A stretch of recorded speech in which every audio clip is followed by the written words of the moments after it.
2000, only 38% of students at Hodgson School in Lancashire managed grades A* to C in their science GCSEs, and these low grades were reflected in a poor Ofsted report.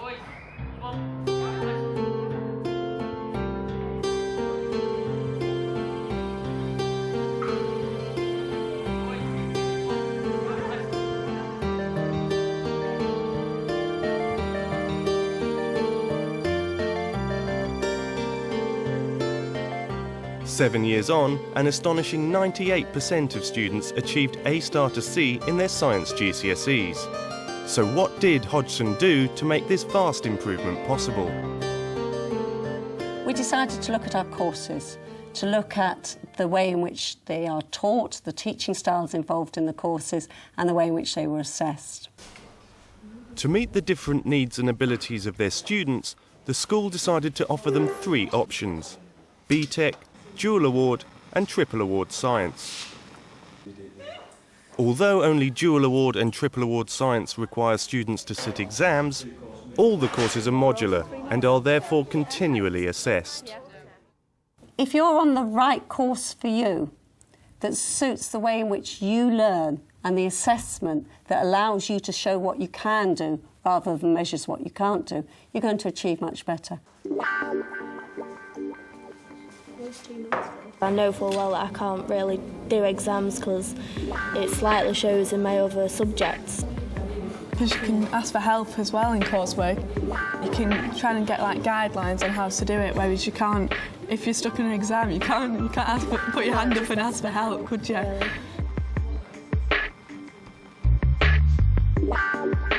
Because I'm not doing the Triple Award, there's less pressure on me and I'm more motivated to do well, because I feel that if I was in set one, I'd have too much pressure on me with my other GCSEs and I wouldn't be doing as well because I'd feel the pressure. But because I'm doing the double, I've got more incentive to do well. Yeah, Double Award is in my comfort zone, but I am still motivated to get those high grades like the A's and the A*, but the added pressure isn't there from the Triple Award.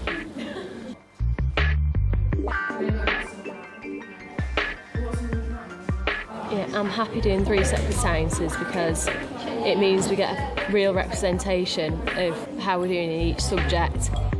Right, thank you everybody. Can we write down the learning objective? To understand and explain the electrolysis of solution. Now this follows on from what we were doing yesterday when we were electrolysing copper chloride. Wait till you see what happens to these before you actually try writing the equations, because it does something unusual that you wouldn't be expecting. Right, you ready for this for 5 minutes? Yeah. I'm better at physics and chemistry than I am at biology, and so doing separate means that my biology grade won't bring the other two down, and I get a good representation of where I am in all the subjects, not just overall. I'm thinking about going into medicine or into research, so it really helps that I'll get the separate grades in chemistry and biology in particular, instead of just having the overall grades for the double award.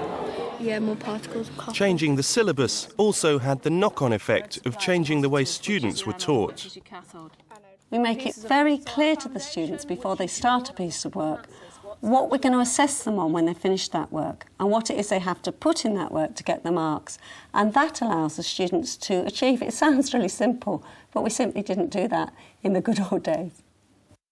Today's lesson objectives: to be able to describe and explain the process of photosynthesis and everything that the plant cell requires, to list the limiting factors of photosynthesis and be able to explain each.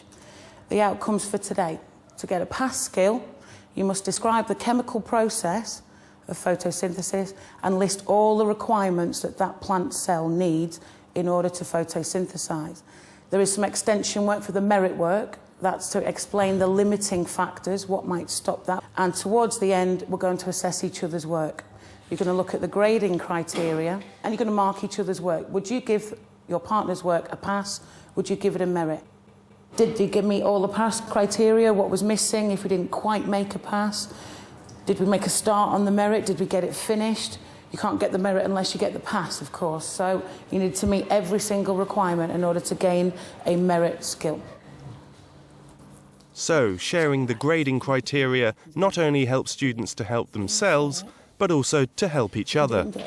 You've done really well with the backgrounds and you've included everything about photosynthesis and the word equation. You just need to do the symbol equation at the end for a pass.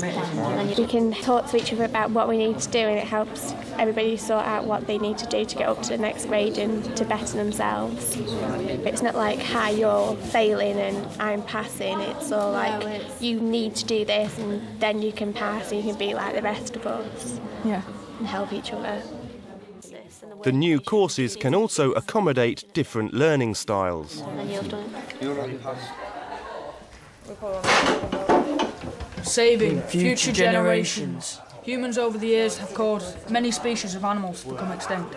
In science these days, you will see drama, you will see the use of video, you will see the use of podcasting, and you will see an awful lot of exciting practical work going on.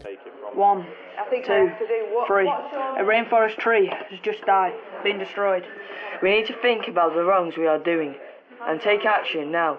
Remember, no to extinction, yes to redemption. Famous lion has today died, along with the witch and the wardrobe. Outbreak of ant colony kills many. But to our sub-story with Ben, who has just discovered 2 breeding Balinese tigers. The modular nature of the courses also offered staff and students another important spin-off. The trick of all these courses is the fact that it's giving us very accurate data about how the children are doing. We wanted to know from the first term in Year 10 what our likely outcomes were doing. So we did it for the staff, and we thought the staff having that feedback and the staff knowing which children they needed to push harder, and that would be great. But at that stage, we were still pushing the children. We were saying, your grade's not up to where it should be, you've got to work harder. And it came from the science staff. It was like one of those moments of serendipity when you discover something by chance, like penicillin. They started to use these spreadsheets in the classroom with the kids. These spreadsheets are just being used by the head of department, by myself, by other members of the department to look at classes with teachers. But one teacher started sharing that information with the students and say, look, you've got C's in all of these. If you could just get that one better, or if you could just score this many marks on your next one, then you could get the C. And suddenly, instead of us pushing, nagging the children were pushing us. They were saying, well, yeah, if I get 2 more marks, I'm at a C. How many more marks do I then need to get a B? And it turned the whole of our teaching on its head. OK. So from here, we can see that you need to finish your DNA poster and your transcription translation PowerPoint. Is that what you're working on at the moment? I'm in the middle of my DNA. No. You're in the middle of your poster, so you're all right working through this and carrying on with that? That's fine then. OK. It's not just for individual modules that the data on students' progress is shared. Every 8 weeks, boards displaying the overall picture go up in a public corridor. This means that anyone can see exactly how any student is doing in every part of their science course. OK, what we've got here is a summary sheet showing where the pupils are at and what they need to do to improve and pass. It's an individual breakdown of all the different units that the students have completed. If they're all at a pass or above, you will see it come up with a P. If they're at merit or above, then it will come up with an M. And if they've managed to reach distinction in all of them, it will come up with a D. Unfortunately, if they haven't passed every single unit, then they'll come up with an F, so they all know that they need to improve on that unit. For most students, the board is a chance to show off their good marks, as well as a tool to motivate them further. Oh, I'm there. I got a pass on a fail. Sorry? I got a pass on a pass, and I got a pass, fail. And then a pass. No. Where We got merit. Yes, we got merit. I know, yeah, but we did that one. Let's just do that one. Makes us feel good. It's quite good about surprising, ourselves. actually. Because you know where you are, so it's like, it's good. It's good to know. Like, your friends can walk past and say you've done well, like you've done well this month, so it makes you proud of yourself. And then if you are on a fail, then like people see to you on a fail, and it doesn't feel good to be told that you're on a fail. So you work harder to get a pass. And knowing what everyone else is on, like, gives you drive to work towards that yourself and improve on your own grades. And so it helps knowing what other people are on, because it can help you understand what's going on around you. With the database, you can pinpoint where you've gone wrong. So in my year 10, I had 3 A's, 1 A star, a B and a C. So I could pinpoint that C was my downfall. So therefore I'm retaking that C in March, which will boost my grades higher.